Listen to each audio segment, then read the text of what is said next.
Hi Paige, thank you very much for uploading your Squish to Dropbox and for having a real class there. That was really lovely to see, and for being outside and all the nature and the trees with the school behind you and the bird song. That was just so lovely to hear. It was a lovely setting for a very relaxing but quite a nicely energized kind of yoga story. So I thought you really cracked through it and got good momentum going through your storytelling, which meant that the kids were locked on and really focused throughout, which was great. And you've got a real kind of confidence in the yoga, which is great. So you're able to kind of flow between the storytelling and the yoga poses really sort of cleanly, which is awesome.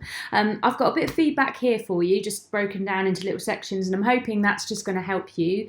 Just keep thinking about it, keep building on the learning, but really feeling happy and confident that you've got all the skills on board that you need in order to teach really effective and brilliant and fun kids yoga to all these lovely kids that you are obviously already teaching, which is fabulous. So first and foremost, let's talk about your yoga instruction. Well, you did a very good job, or very organically all the way through. You just described what you were doing physically, and by doing that you were giving really clear, easy to follow instructions, and the kids were getting them on two levels. They're getting a visual because you're what you're doing physically, and they're getting a verbal because you're combining the visual with the verbal instructions and doing the two things match up, basically extending our arms wide, twisting to the side, reaching up high, etc., etc. That means that the kids have absolutely no problem in following along. It's as clear as day what's going on and what you'd like them to do. So that was brilliant. Lovely extension of the arms wide. It was good to see you having an eye on the way our little details like that can just kind of improve posture. So sitting with the legs out long, kind of in default position in that is to sort of just slump back a little bit, but by just extending those arms wide, you just help everyone's spines lift up. So it's great to see you adding those little details. Lovely flow from your hugs everyone goodbye into the door pose. That was really nicely done, and great that you were working in detail in yoga all the way through at any given opportunity. You were bridging the story to the yoga really seamlessly as well, using what I call the bridging phrase, which is, we've landed in a tree, let's try our tree pose. And by doing that, let's try our tree pose, or let's do our surfer pose, you're basically giving a headline and then giving yourself the space and the time to instruct the pose and to take the kids through the steps. And the kids know exactly what they're doing. We're doing a yoga pose. It's very clear, and clarity is key. It's the thing that means that the kids know what they're doing, and they will therefore follow along. It's when there's doubt when the kids kind of go, ooh, something else, so having that kind of clarity is absolutely key, and you really had that going all the way through. I liked how much strength you put into some of the moves as well, especially sort of what transitional moves like those big steps, making them into nice strong lunges. Swimming on our tummies, actually making it a big stroke, lifting your chest off the ground and getting a good back extension going on there. I also thought it was good that you were combining breathing and moving at the same time in time, so that swimming up and swimming down and making sure that the breath times with the movement of the arms. It's a really nice thing to get the kids into the habit of doing. It's very calming for their state. I liked how you set up for mermaid pose as well, establishing the leg position before moving into the twist. Breaking it down into steps is a really smart thing to do, and it means that the kids not only perform the pose really effectively, but they get the benefit of the pose because they've actually built it from the ground up. If you want to extend it, I don't know if this class was, obviously it's a parked amount of time that you've got there. If you want to extend it, you could find there's a section at the end there when we come back up to the water, and I like the fact that you swam back on the surfboard. You could turn that into a boat, and you could row, you can do the telephone calls, you can even get back to the shore and play soccer with the crabs again. You can wash the clothes in a washing machine. You can do, there's all sorts of things you can do to extend your class if you need to make it a bit longer. But that's totally in your hands and what you're allocated in terms of your time. Your pacing, I thought, was really lovely and steady, especially at the start.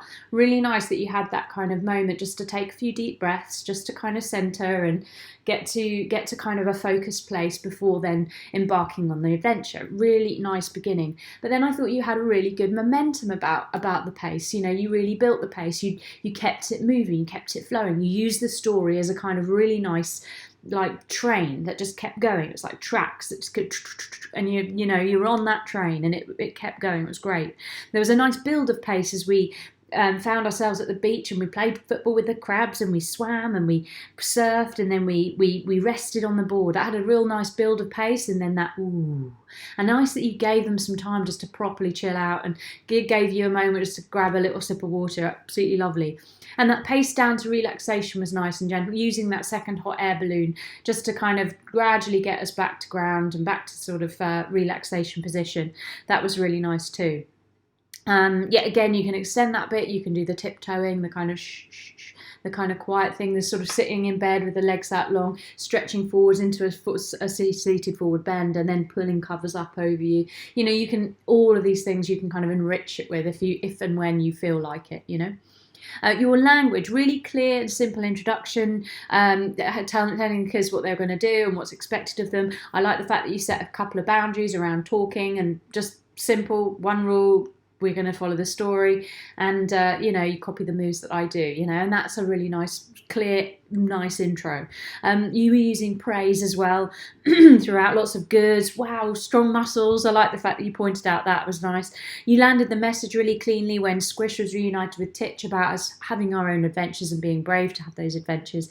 And your guidance and relaxation was lovely in both counts, when we were resting on the surfboard and then at the end, that kind of taking it to some breathing, some sensory sort of awareness around what we feel, and the sea and the sun and all of that sort of thing. And then also the that message, that strong reinforcement of we were brave, And I like the fact that you used your singing ball. That was really nice too. Nice touch.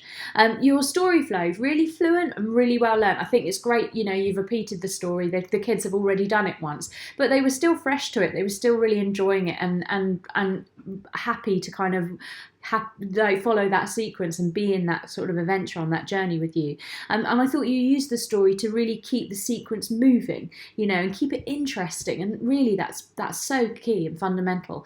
And not only that, is just the fact that you've got the confidence in that sequence. You've done the hard work to really learn it, get it in your bones, your heart and your soul. So you know what you're doing. You can flow with it. You can enjoy it. You can languish in bits of it if you want to. You can ask the kids questions if you want to. So what else could be in the treasure box? Or what colour is our hot air balloon today then? What colour's yours, Sophie? Whatever. You can really kind of work on building out little moments because you've got that confidence and familiarity with what's going on and in what order it comes. Your performance, really good use of sound effects right from the get-go, plops and oops and things. We're packing the picnic, opening doors, things like that. Absolutely great. Really brings it to life. It gives the kids something vocal to get on board with and to join in with, which is always a really good idea. Fun waves over the edge of the hot air balloon, bringing the scene to life. Bye teachers, bye school. Actually making it something that the kids can sort of visualise and imagine. Nice play of the alone moment as well. When Squish left us, you named the feelings, captured the feelings, the techniques we could use to help ourselves, taking those deep breaths, giving our ears that little rub, and then that nice, clear, strong decision to be brave. And the shark moment was really sweet too. I love the fact that the kids there were some really good hearty chuckles and giggles when the shark said hello, which again is, they're enjoying this story. They like being in it, and they're happy to repeat it and do it again. So that's a great thing. And they were getting lots out of it. Your safety, really nice demonstrations on all of the yoga poses. I think you've got a real command of the yoga, and you know what you're doing in each and every pose. It looks like you've practiced and got those poses in your own body nicely established, so you're able to instruct them physically very well and also verbally very well. You're very clear, which is awesome. And you were building the poses from the ground up in stages, as I mentioned already, which is fabulous because it means the kids are performing them very accurately, which is great. So they're receiving all the benefit.